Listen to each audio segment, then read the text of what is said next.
Right, so this is the exclusive Patreon section. It's the exclusive section, is it? I have started to release these, so this will go public, so don't say Right. anything that you don't want. Don't say anything you're going to regret later. But at the moment, it'll be Patreon exclusive until probably later on in the year. Yeah.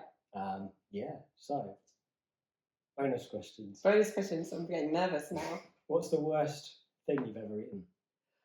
Right, okay. So I've eaten quite a variety of foods. I'm very much an experimentalist. I'll have a go. Someone says, "Oh, try this," and it's pretty disgusting. But the worst thing I've ever eaten. Can I tell you about a meal that I had recently then? Or is that going to interfere with another question? Possibly. Or do you want to wrap it into one question? Shall I wrap it into one question? Because I know you know the questions already. Well, you did ask me. You did give me a bit of a heads up. So you've got this question is what's the worst food, and the next question is most memorable meal. Okay. It could potentially be the same thing, I guess. All right. Well, let's go. So I was abroad, and for my worst food. Now, it wasn't worst food because it was worst tasting. It was more of a case of it was so shocking to me in many respects. And it was kebab, like a skewer stick kebab, gerbils. Oh. In a country where they've got lots and lots of gerbils, there's like rodents. They were either gerbils or rats or something. Anyway, they could have even been rats. They were rodents anyway. Those rats would be bigger. Gerbils are quite small. Yeah, but these were quite. They were being cooked. And either way, and I'm eating. When I go abroad, I'll eat what everybody else eats, what the native indigenous people are eating. Yeah. Then that's 9 times out of 10 going to be a lot healthier and safer to eat as well than demanding chips or anything. And also, you're just mucking in, so you just get on with it. Yeah. And there was these rodents on sticks that they're cooking, and as they cooked, the skin retracted, and rodents have very long teeth that are always growing, as we were talking about earlier. And as they cooked, they're sort of and it just so that was probably the worst meal that I've eaten. You said that wasn't about taste. That was just the experience. Just the experience of that was thing. So flavour-wise, right?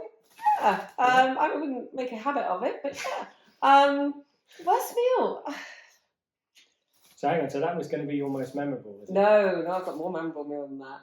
I read so quite recently. So that was your worst food? Yeah, that was probably my worst food, just on the sheer... I don't know, I just found that really difficult to get my head around. Most memorable meal would be the next question. All right, most memorable meal. Well, I've had lots of different meals, and in amazing places with incredible people. So lots and lots of amazing memories there with food and people. Because it's people that make food as well, company and everything else. But you can have. I've had the most amazing, scrumptious, full-on posh meals, and then I've been freezing cold, stuck on the side of a hill, and found a Mars bar I'd forgotten years ago, and under my car, and just that's been the best thing, So it's what's on the side. Yeah. But recently, because I travel all over the UK, and I often stay in Airbnbs and things like that, and I was recently having to go up to the Peak District. Yeah. And I drove quite late at night, and I'd already done a lot of driving because I come from somewhere else anyway.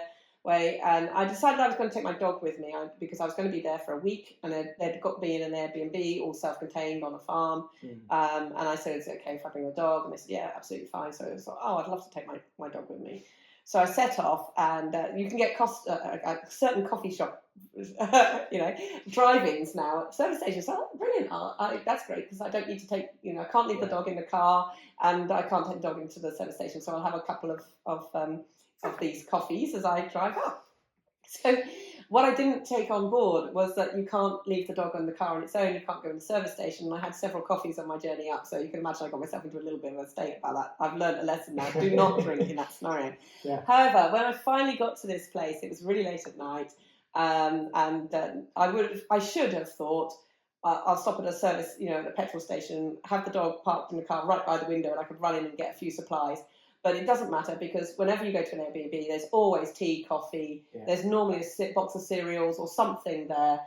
I'll be fine. So drove through all this countryside, got to this place really late at night, about 10 o'clock. So it's not really late, but got there at 10 o'clock.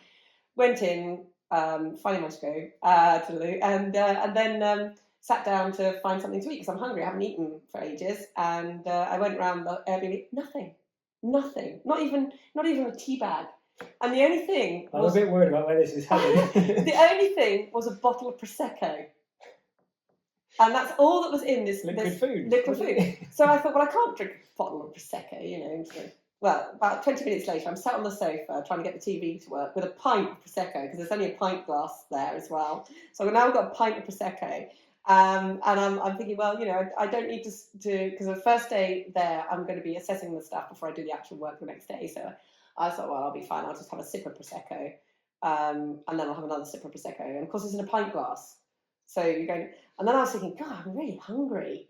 I haven't eaten for ages. What am I going to eat? And I'm so hungry. And now I've had some Prosecco. That's sort of taken the edge off my reasoning. And I ended up eating 3 dog treats, which weren't tasty at all. Very dry. Don't recommend. Don't eat dog food. I did a couple of weeks back for another episode. Did you have for worst food? But these are those shapes. You know, and no, that didn't go down very well. And what was really annoying is the next morning I went out in my car and found a bar of Lindt chocolate. I couldn't believe it. Should have checked the car. Should have frisked the car up before I went in the house. I was a bit worried because of the gerbils before. When There was this bait box. Yeah, we went out. Yeah. Grab. Always try and make sure you know if you're foraging where your food's come from. Yeah, absolutely. So no, a bottle of Prosecco and 3 dog treats was quite up there in memorable meals. To be fair, I couldn't remember that much. Right. So the very last question for you. Okay. Is you've died. I've died, right? Your family and friends are preparing your grave goods. Brilliant. Yeah. What food and drink do you get to take to the feast in Valhalla? Okay. Well, definitely some of my own beef from the farm. That has to be. Yeah. That would definitely be the way for me on that front. They can throw in a few vegetables from the garden as well. I'll go for the full Sunday lunch. And then for the drink, it would be gin. Gin is my weak spot. Yeah. Gin's, I'm afraid. And now there's so many gins. I was going to say, is there a particular gin that you? Well, I do like sloe gin. Yeah. Yeah, sloe gin. But there's loads of different gins. And there's I'm just to be honest with you, wherever I go now, I seem to get a bottle of gin. And I did something really, really clever. I didn't realise how clever it was at the time. Somebody gave me a bottle of gin because they knew I like gin as a thank you present for doing whatever I'd done for them, and I'd put it at the end of my table. And I have students and lots of other people, and people come on courses. You all stay and all the rest of it. And someone had spotted the gin and thought, oh, she likes gin. So they'd come and they'd bought me a bottle of gin, and so I put that on the thing. And then I left them at the shelf at the end of the kitchen. And then as more gin arrived, it's now become a gin competition. So students and things come and they try and bring me a gin that nobody else has bought me. And of course, there's been this explosion of gins. So you could probably bath in the amount of gin I've got. So actually, just open up my coffin and just pour gin in. And I'll just pickle myself from that. But yes, no, gin and I don't know, am I allowed tonic water in Valhalla? Because I don't like it neat. I guess you can. It's your choice. Definitely a nice side of beef and gin. Gin and tonic. Yeah, gin. Definitely gin and tonic. Perfect. Right, well, thanks for coming on again. No problem. Thanks, everyone, for watching. Thanks, Harry, for your patience. Your input. Your lovely, calm temperament today. Yeah, it's been quite cute. It really is a little cantankerous at times. It just depends. Yes. Yeah. And now the spring's in the air, you become a little bit more of a handful, go a little bit psycho at times, don't you? You're being very cute now. Yeah. Right, thanks, everyone.